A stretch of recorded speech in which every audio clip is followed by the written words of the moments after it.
Hey, well, thank you for having me. Again, uh, pleasure to be here. So hey, who am I? Don't read this. This is embarrassing. But basically, I'm an architect. I'm chief design officer and head of creative at Camp. Um, you can uh, R like a pirate, eke like a mouse. Arik, easiest way to remember. And I'm at Camp. Prior to Camp, I was at Museum of Ice Cream. I see a few Museum of Ice Cream folks in the chat. Hello. And before Museum of Ice Cream, I was at Meow Wolf, where I was design lead for Omega Mart, aka Meow Wolf Las Vegas. And I think I see a couple of Meow Wolf folks poking around too. Um, but yeah, so I wanted to, before I get into camp a little bit, address a question I get all the time, and I'm guessing it would be a question we get at the end. Um, so I'll just get there. How did I get here? Especially from people newer to the field or people looking to make the jump into experience design from traditional architecture. Uh, Ask me this all the time, and I think the question tends to be, um, how do I get into this field, and can I use what you did as a roadmap? And I wish I had a good roadmap for it, but I genuinely don't. My answer is luck and good mentors and the maybe most actionable thing I can say on it is a really strong desire to do absolutely everything. Um, and I feel like experience design and immersive experiences really bring together so many different disciplines. Um, Depending on the day, I might be doing traditional architecture, I might be doing scenic design, graphic design, product design, could be doing really anything. But I'm going to give the sort of very brief journey here, just as a little ways of sort of preempting the question. And I'm going to go really far back. I'm actually going to start in high school. Uh, in in 10th grade, I decided I wanted to do theater. Having taken one theater class, I decided I wanted to do theater, and that's what I was going to do with my life. And so I better transfer high schools to one where they had a really impressive theater program. And I worked with a guy named Derek Anderson who let me design a set and then said, "Hey, you can kind of do this thing if you want. Uh, I'll teach you everything." He went to Northwestern for scenic design, and he said, "I'll teach you everything that I can in the next 3 years we have together." And I basically came to school, went to English and math, and then spent the rest of the day in the theater working and designing and building um, and doing all of that and diving really deep into theatrical scenic design world, which is obviously so very related to what I'm doing now. uh, in Throughout high school and undergrad, I basically wound up doing, just to make a little bit of pocket money and everything, designing everything. I did some interior design, I did some web design, I did some graphic design, and essentially realized throughout that process that I wanted to design the world. I just wanted to design absolutely everything.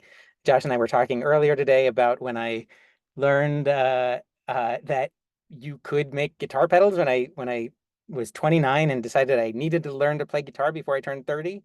And a friend said, "You should buy some pedals, or knowing you, you could just make them." And then I started making them, and I learned, oh, you can actually modify these circuits and you can do this, and just that, you know, the endless, oh, hey, if I can make this thing in a different way, and I don't even want to say better, in a different way, then let me start poking at that. And the realization came at some point that they don't let you design buildings unless you go and get an architecture degree. They'll let you design a lot of other stuff, but nobody says, hey, you go design that building, unless you get the degree. So I wound up getting a degree in architecture, going a more traditional, somewhat traditional path. But again, a bit of luck here.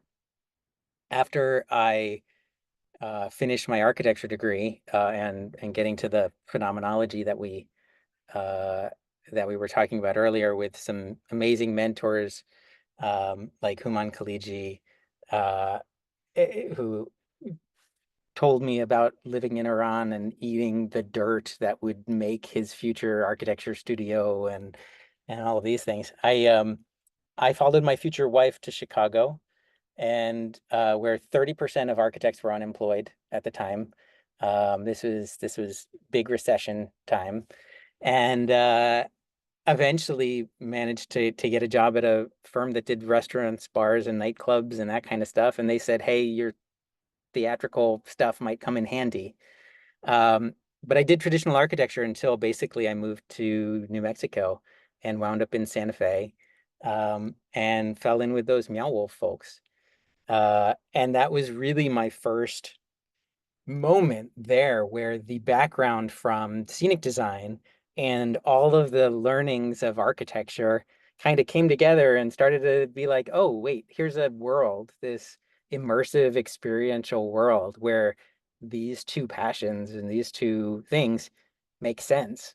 And then taking that eventually to Museum of Ice Cream, where um, at Meow Wolf, there's the hyper maximalist, yes, and we're gonna being in meetings where it's just like, what if we did this, and what if we did this, and what if we did this, and then trying to coalesce all of that into some sort of coherent design, and with the help of amazing people like Brant Peters, who sits in a meeting like that and just is quietly sketching the whole time and then says like this, and he's got this beautiful picture of the way that it could all work together.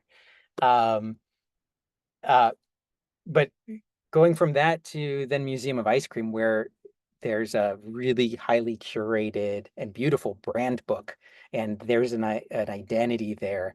And those two, I don't want to say they're extremes because they're similar and different in different ways, but sort of gave me this breadth of approaches.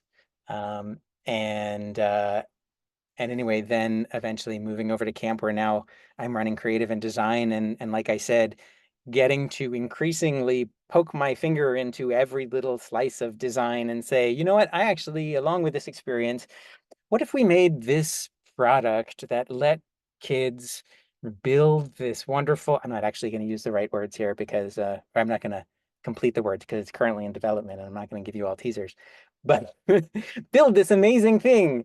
Um, so I guess I'm skipping around a little bit, but that is the very, very long-winded way of saying, how did I get here? Josh, I told you I'd be brief. I was not brief.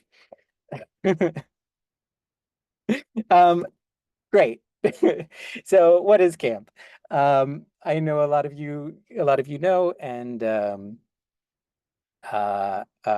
for those that don't, camp is the store with the magic door. The magic door is essentially a secret door, a section of that retail shelving around the store that opens up into about a 5,000 square foot immersive experience for kids and their families.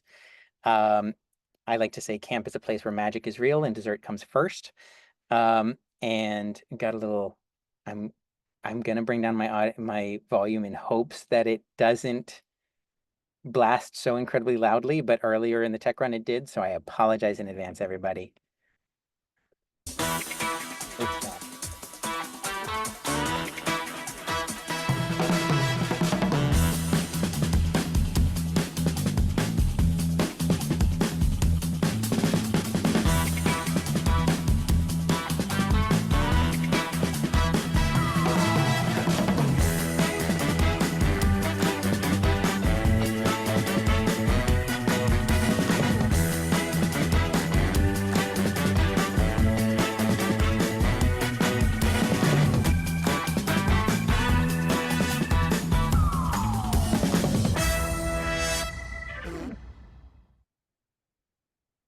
Um, that's camp.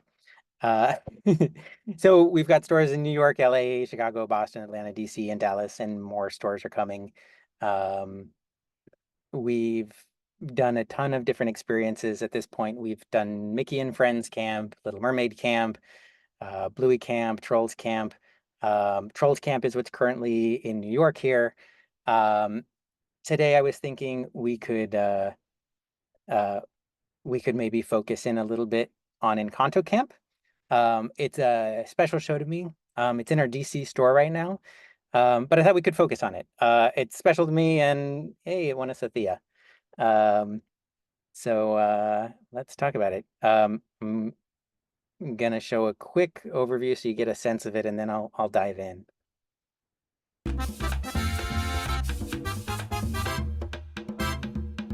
Welcome to La Familia.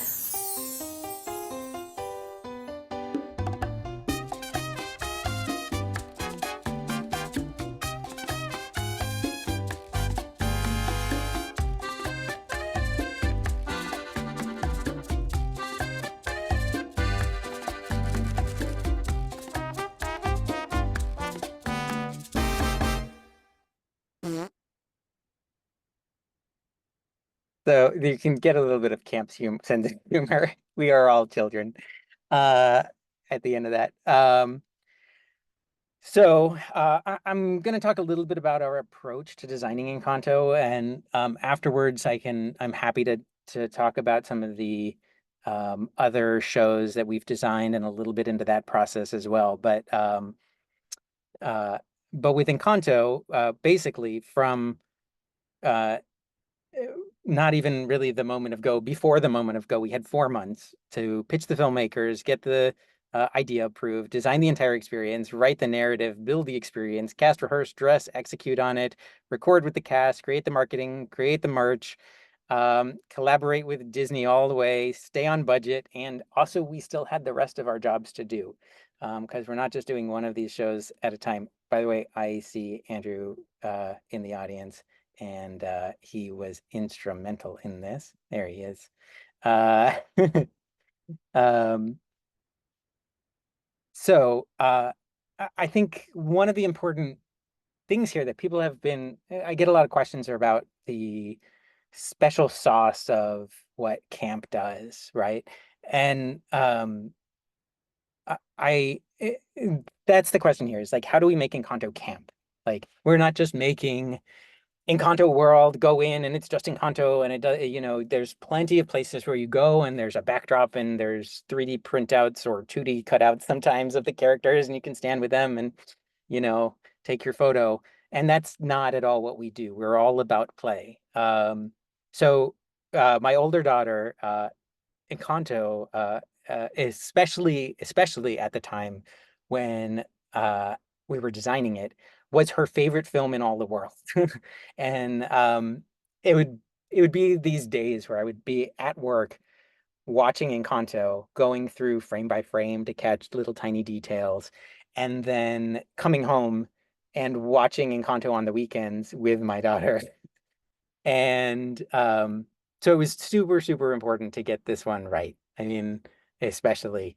Um, Encanto is a story of belonging, acceptance, love of family, and all these things that resonate really, really deeply with camp. Um, and this idea that in Casita, by the way, if anybody hasn't seen Encanto, go see Encanto. Everything is imbued with magic and wonder.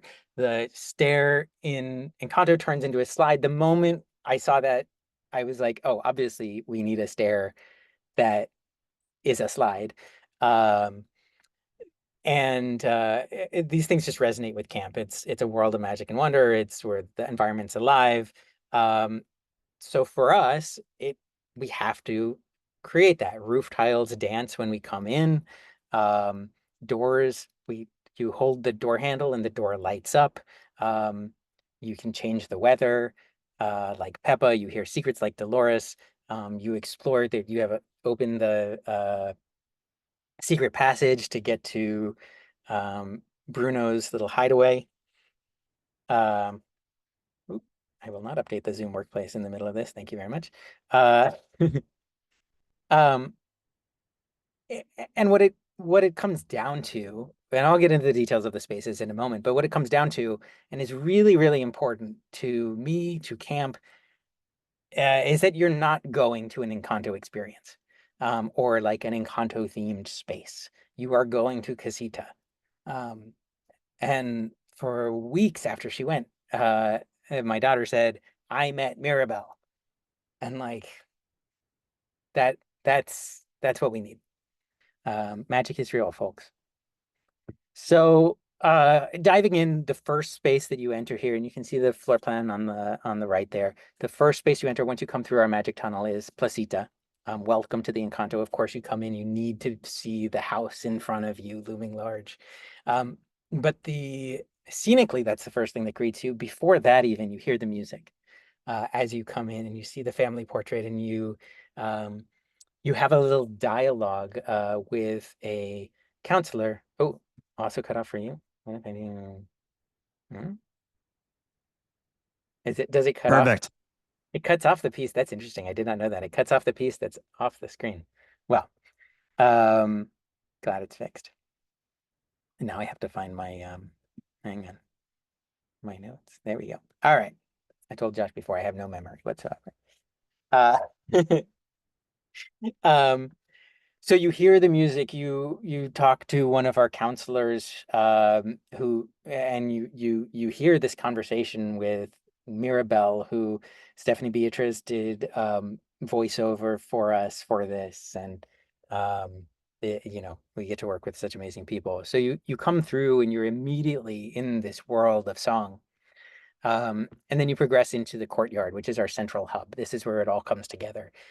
You can see down here, we also have the Columbia Me Encanto song that happens in the courtyard. This is essentially just coming in here and kids running every which way as they're chasing counselors around, trying to catch Bruno, or hearing somebody singing in Isabella's room and running over to go play in the flowers. Um, this is really this moment of coming together.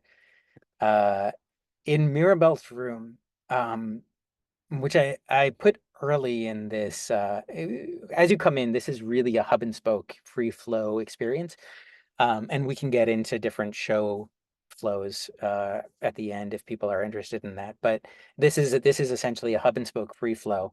Um, where but I wanted to talk about this room first because I think this idea of meeting kids where they are is so incredibly important to me and to camp.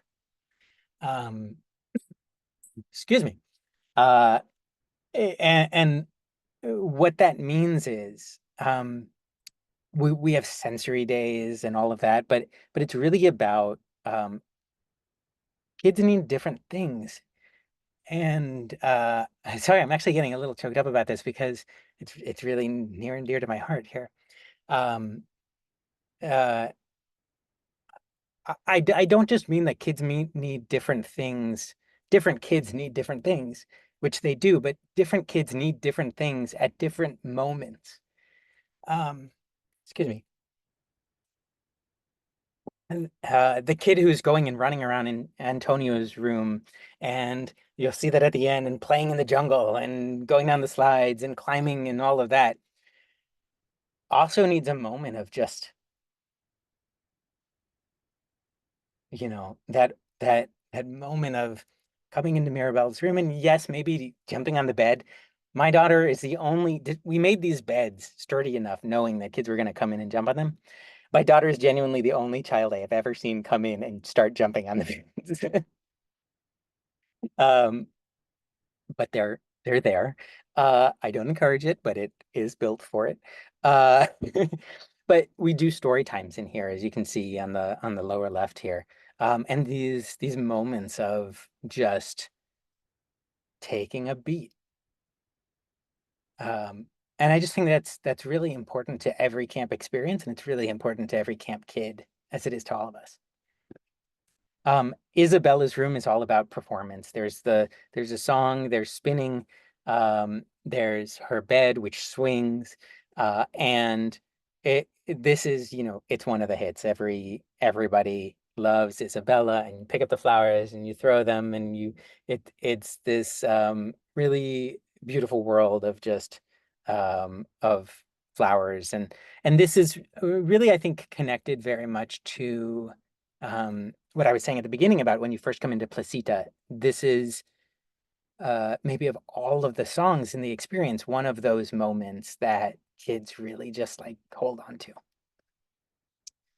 Bruno's, of course. So we have two ways to get to Bruno's room. One is a secret passage.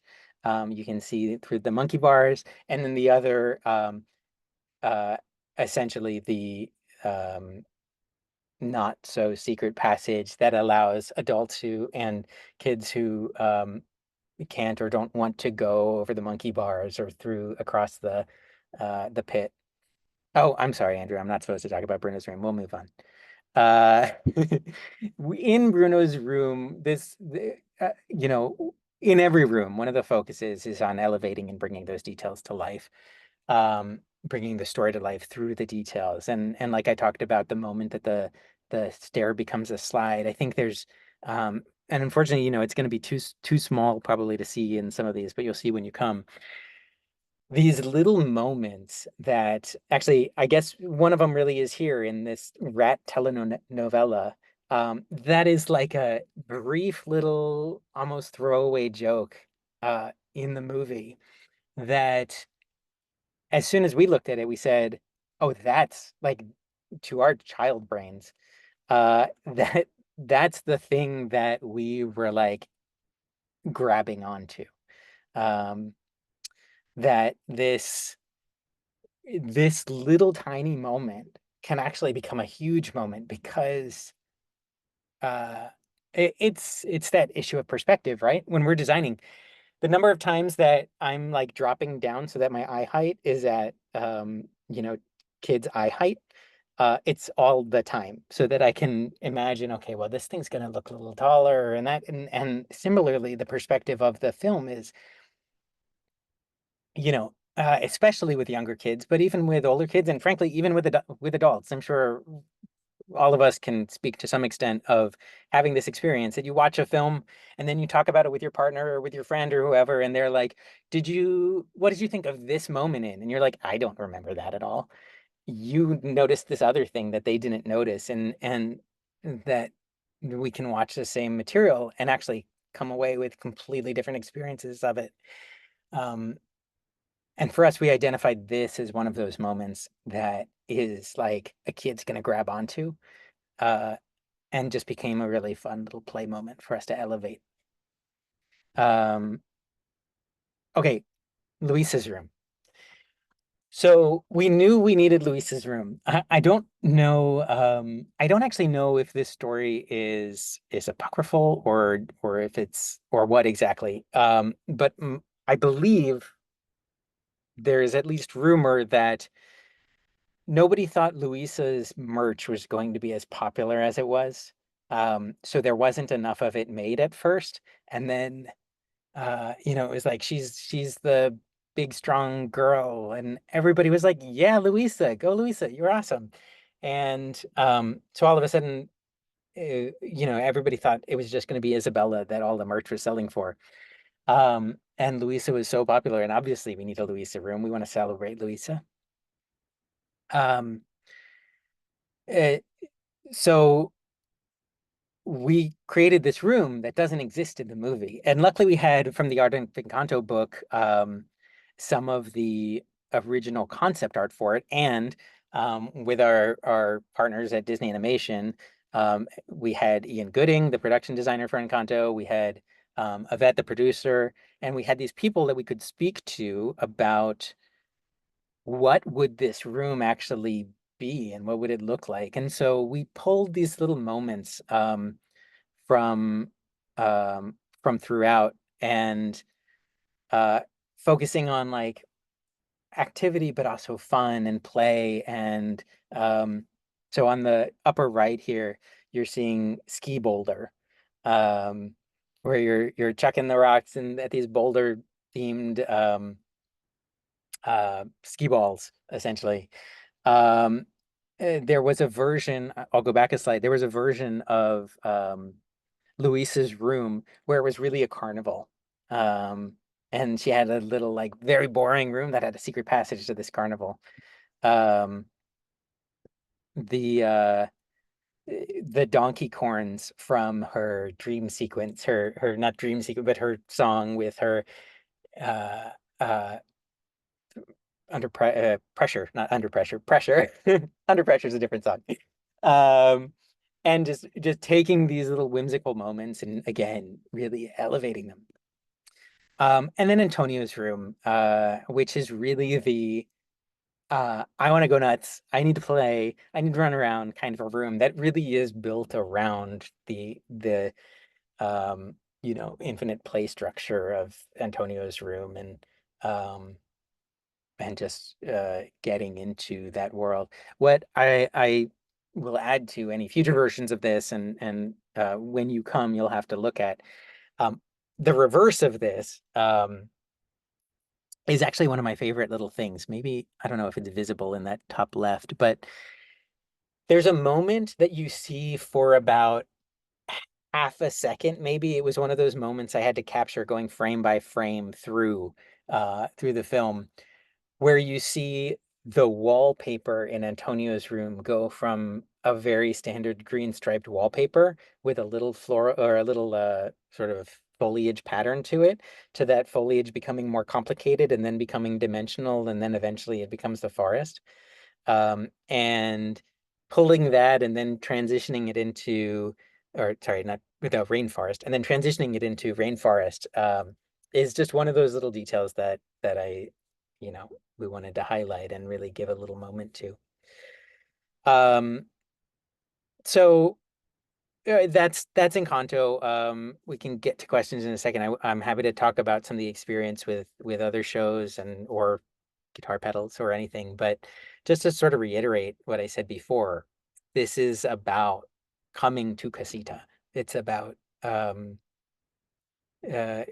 in, bringing kids and their families together into this community, essentially, and creating a world, creating an adventure rather than just a place to go to. Um, yeah, magic is real, folks. Let's play. Um, I love so it. Thanks so much, Eric. Arik, Arik. I've been Arik, pro- I've been pronouncing your name so wrong. I'm so sorry. I don't even notice anymore. It's totally okay. My family genuinely all say my name differently. I have my brother Avram, who has an A that goes insists that my name is Arik, which it is not. So yeah. No Yeah, worries. I don't know. Goldblum, Goldblum. I have no idea. It's like, all right, awesome. All right, should we kill the share and like let's have some Yeah, let's do it. conversation. Let's see if we got some questions. Anybody have any questions for Rick? I have so many questions. We were having an amazing conversation actually before this. So, Arik, I have a question. Okay, so you're an architect. Yeah. Like, what is the thing that what are the things that like were actually most useful in architecture school for what you do now, and like what do you have to like totally unlearn? You know, it's funny because I feel like and part of probably why I do this is or a through line of me is that in architecture school, I wasn't necessarily a great student, and I had a tendency to not follow the assignment, and kind of do what I wanted to do, which, if there's any architecture professors or teachers on this, I apologize. I was probably one of the people making everybody's lives miserable. Um, but you know, there definitely is in architecture school a sort of learning of um and depending on the program and everything, there is a way to do things. There is a design process. Um, and I've actually found interestingly that the architectural design process versus like the themed entertainment handbook that I don't know if anybody here is familiar with. In the appendix, there's this huge swirling process chart that for my world, at the very least, my microcosm of that big thing, the architectural design process makes more sense to me. And maybe again, it's just the training, but the sort of 30, 60, 90 SDDD CD process of that just kind of works with my brain. Um, I don't know if there's necessarily something I would throw out. I I do think I was blessed with a bunch of teachers at the University of Maryland which is a design-centric program, I would say, rather than some programs are very like technical proficiency centric, and they want you to be able to get out and be able to go and work at one of the big firms and slide in as a, technical drawer or whatever. Um, but at Maryland, I was blessed with really this design-centric education that really said challenge whatever is out there and challenge what even the assignments are. Um, I'm seeing a bunch of questions, and I could kind of go on about this for days, so let's not, and I'll answer questions. All right, awesome. Phil, you had a question. Yeah, it's really a quick one because it's the first question I always think of when I go into these immersive experiences. Did you think about how to keep it clean? How do you keep it sanitary? Some of those kids were wearing masks. Yes, we definitely, there's cleaning protocols and all of that, and absolutely, especially being kid-centric and family-centric, it is, of course, a concern.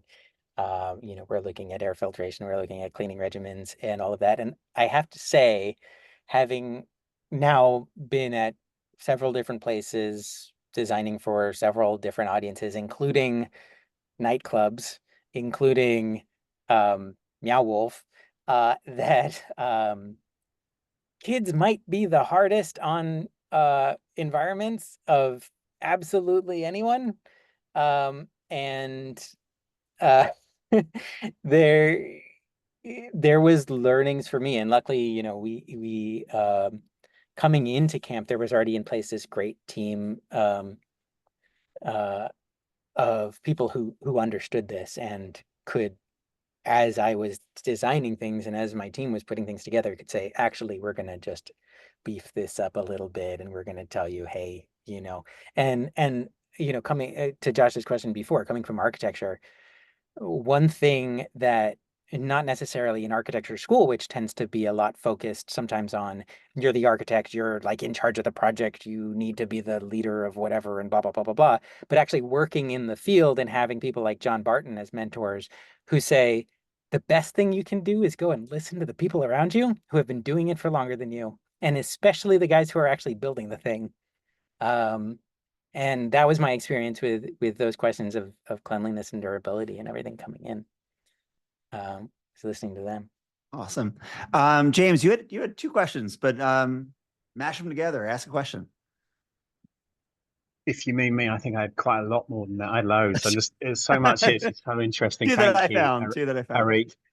Okay, there was my first was. Do you always use the hub and spoke free flow approach, or do you sometimes kind of have pulsed entry? And how do you manage the throughput, or is that not really a concern? It's just like a free space, and then once they're done, people want to come out and buy the merch. Because if I'm right in thinking that these are you have to pay for these, or this is just part of the retail experience. No, these are ticketed experiences, and absolutely, um, you know, looking at flow through the spaces is really important to us. Um, there's a couple of things. So we don't always do hub and spoke. We've played around with a bunch of different models. And one thing to remember about these shows, which is maybe not so evident from the presentation, is they move. All of our shows travel, um, which adds an entire new layer of complexity to everything. And one thing with our newer stores is that they all follow a template for the experience box. The canteen, which is what we call our store portion, may change. Back of house is obviously somewhat flexible. But the experience box itself, wouldn't it be beautiful if that was the same all the time? Well, it's not, especially on the stores that were designed before I got to camp. So what we wind up having is a situation where we need to design immersive worlds that can be reconfigured to fit in different spaces, can come apart and fit through a 6-foot wide, 7-foot tall door. Um, and all of these things. In terms of the guest flow, the very first one I did at camp, which was Mickey and Friends, that one was a very linear experience, and it was timed. It was very much like you come in and you have 7 minutes in that first space, and you go to the next space and there's 7 minutes there, and I see Tyler Oberly, our producer for that, hanging out here. Uh, um, and and we've played around with some different models for this. I think if you come to Trolls, which is at Fifth Avenue here in New York, at the moment, that has a very brief intro, a large, like basically half of it being a free flow play space, and then an exit sequence that is sort of a little more on rails. I don't want to really say on rails. It's vaguely more on rails um, than others, but we've played around with it, and really what it comes down to is um, we have to get the right throughput, but more important, we have to get the feeling of the show right for the show, for the IP, and also for the age group.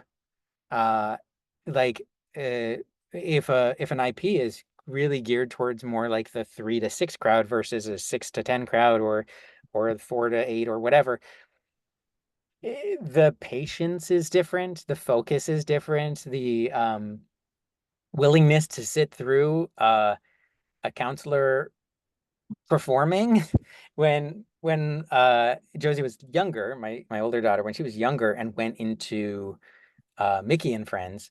I remember there was a whole show going on that Avery Monson, amazing writer here at camp, had written this awesome show, and she ignored the entire thing because she saw this kaleidoscope we made that you could sort of walk in, and she sat there and she watched it for the entire time. And then I was like, we're gotta go to the next room now, huh? And she had no idea what was going on. And then you get to the part where you're in a giant hot dog container, and Giant Goofy lifts you up and carries you, and no idea what was going on.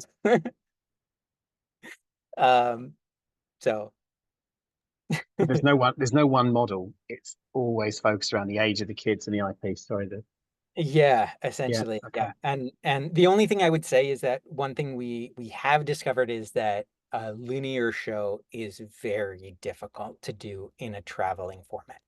And it's also it doesn't, that whole thing of meeting kids where they are, I don't think that a linear show always is as successful at that. Because with something like Encanto, where you decide, I need a chill out time, I'm gonna go to Mirabel's room, I'm gonna hear a story, I'm gonna do that. um, versus having to put that in every single room, that there's an activity for this age and an activity for that age, and a opportunity to calm down. We still want to, in every room, in every space, however the show goes, we still want to be able to meet everybody where they are, but we don't have the opportunity to say, okay, this room's going to actually skew a little bit older because, for instance, maybe Bruno is somebody more appreciated by the 6 to 10, and Isabella is more appreciated by the 3 to 6, or something like that. Um, so hopefully that answers your question. That's great. Absolutely. So interesting. Um, we have so many questions. I should also note, if we don't get to all the questions, just like email me, and then when Arik and I talk next week, I'll field them. So Logan, you had a question. Do you want to ask? Sure. Yeah. So, Arik, I was wondering, how do you determine the right balance and inclusion of interactive technology with the physical playgrounds and character interactions? Like, I imagine Encanto has an interactive door. I would imagine, I haven't been there, but so yeah, how would you incorporate these things, or how do you determine how to incorporate these things? Yeah, and I would say again that is really kind of an IP specific answer. Though I will say that generally at camp, um, you know, we err on the side of physical and get into phygital, and digital is sometimes there depending on the IP. And any parents out here who will probably echo my sentiments that you would love it if your kids would spend less time looking at a screen. Uh, and uh, so we don't just want you to come and stare at a screen. I mean, in Bluey camp, I think there's a really nice balance where we have these cartoon characters that pop up in little moments around when you're looking through the window. That window is a screen, and there's a little moment that happens. And then there's a moment at the beginning and a moment near the end where we actually, because the Bluey experience is an entire essentially episode of Bluey that was again written by Avery and animated by Ludo Studios for us, that takes place at camp. So obviously, we don't want to do Bluey and never have Bluey. But we pick those moments, right? You got to pick the moments. And generally, it's going to be hardest hitting at the beginning and at the end. And then you scatter things through that bring back that connection without relying on, um, just staring at a screen or even playing a video game all the time. With something like we did Doodles in Chicago, and with Doodles, because that was skewed much older, there was a bit more custom video game kind of stuff in there, but there was also physical and digital play, and um, yeah, it's a balance, and yeah, very IP dependent. Okay, I've been going sequentially, but I'm going to jump ahead one, and then I'll jump back to you, Edward. Just because this is personally my bias. Sarah, do you want to ask your question? Hi, yes. Question about your locations. How do you guys choose your locations? Like, is it only retail store areas, or have you considered like partnering with like a children's museum that brings in temporary exhibitions, and doing this experience inside a museum? Yeah, we're open to that. I mean, the model originally was that we were a store, and to go behind the magic door was essentially an extension of the store, and it was really about playing with toys in a fun environment. And as we move to this premium show model, we have these venues, and that's our primary place of appearing. But um, we're increasingly looking at bringing camp out of camp and bringing it further out into the world. And yeah, I mean, um, there's possibilities there, and there may or may not be things coming. I love it. That's a good teaser. Edward, you had a question? Yeah, it's projects are amazing. I'm a traditional architect, and some people in my company here with me too. But we work with a lot of brands that might not have a content-rich IP environment like an Encanto and Disney. They might be other kind of retailers trying to do something interesting. So, do you have any advice for brands that are trying to build things like this to draw inspiration from and make their retail experiences a little bit more exciting? Maybe not at the level of camp, but just bring that kind of extra flavor to it. Yeah. Yeah, I mean, I think that, and that very much bleeds into the world of like experiential marketing um and that kind of world. Although I know increasingly as well in more traditional architecture, there is more of an effort to not really getting into the world necessarily that we were talking about before of like phenomenological architecture, but in looking at when public or even your own employees come into the building, what is their experience of that? Um, I guess my big crusade in all of this is to make the experience of spaces more than a photograph. Um, there's so much, especially now, that's just like an Instagram moment, and then you turn the camera slightly and it's like, oh, and I mean, even at like falling water, there's the stand here so you can take your picture that gets you the iconic view of falling water. And and so you can post the same picture as everybody else did on it.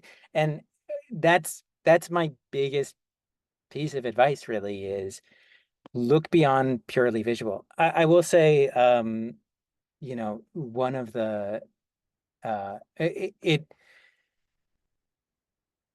to some extent, we are site dominant as a culture, I suppose, and especially with things like Instagram and TikTok and everything, it very much leans into that. As an architect, you can think about things like the materiality, everything. When you put cherry in a building, it smells different than when you put brick in. And I'm not trying to turn everybody, I am trying to turn everybody into phenomenologists, but um, but not actively, just a small undercurrent. Uh, but you know, getting beyond just the site-oriented approach to design is really important. And I was told, going back to Josh's very first question about things from architecture school that I stuck with or didn't, designing in section where you're looking, it's the to the architect's mind, which is often two-dimensional, it's the best way of seeing a human being at a human scale in a space. Um, and that's, you know, that's an important thing to keep in mind throughout the design process, really. I love it. So great. Caitlin, this might be the last question. So let's ask it, and then I'll get all these other ones later. Hi. Yeah, you brushed up against this a little bit in responding. I think it was to James, but from my understanding is that it sounds like particularly in the newer stores, there is some degree of fixed infrastructure within the experience box, I think you call it. And I imagine that includes some degree of these kind of like climbing and play structures, some of the, hard lines of all that. You're shaking your head. No, that's not the case. No, so what I mean by the template store is Mhm. not actually anything within the box other than the infrastructure itself. So what I mean by that is the boxes are the same width and length. Ideally, if we can, the columns are in basically the same position. We're What a usually shame. going into existing spaces. It never works out that the columns are in the same spaces. Um, so if you go into Bluey, you might notice, for instance, that the refrigerator is actually an enclosure for a column. Um, little moves like that we can do. But and then above us, the grid has become standardized with the power requirements, the base lighting package that we add on to for different shows, for different particular needs. That's really what I mean by the template. It has nothing whatsoever to do with the actual play structures because that would be bespoke for every show. Yeah, that I for some reason had it in my head that some of these elements, slides and things like that were sort of always on, and then you were designing around them, and that's felt challenging in my head. So it sounds like that's not the case, and that answers the question. It's not the case. It does make other challenges to Yes. not have that to design around, designing with a different set of constraints. Mhm. All Thank right. you. All right. I think we maybe do one more. Jessica Simmons, I love your question. I'm going to ask your question. Hi. So yeah, my question was around how do you balance kind of creating these, or what's your method for creating balance around inclusivity and accessibility when designing these spaces? Yeah, it's a good question. And it's a perpetually difficult question, especially around kids and play. Um, and essentially what we have to do is, I guess, two things. One is to make sure that we can't make every moment for everyone if we have things like climbing structures and all of that. But what we can do is make sure that there is something for everyone and that there is enough for everyone. The other thing I would say with that, and I'm again going to point to Avery Monson, who has joined us here, who is creating. We have incredible performers in our shows, and the scripts that Avery writes and the activities that he and others here at camp come up with to include everybody are, I'll say it a million times, that the performers and the counselors at camp are way more important than any set that we put you in front of, because those are actually people and they're people to people interactions. And yeah, we can't make every moment for everybody, but we can have incredibly versatile and talented people who will meet you where you are. I love that. I love that. Yes, absolutely. Arik, this flew by. This was so fantastic. I Really truly bad. appreciate this. Are there any sort of parting words or anything before we wrap for today? Everybody go eat dessert. All right, excellent. Arik, thank you so much for joining us today. Thank you for everybody else for joining us today. This was a super, super interesting. Look forward to following up with more conversation. Hope to see you all again next week. This was wonderful. Wonderful to see everybody. We'll see you guys soon. Thanks, everybody. Thank Thank you. you all. All right, bye, guys. See y'all.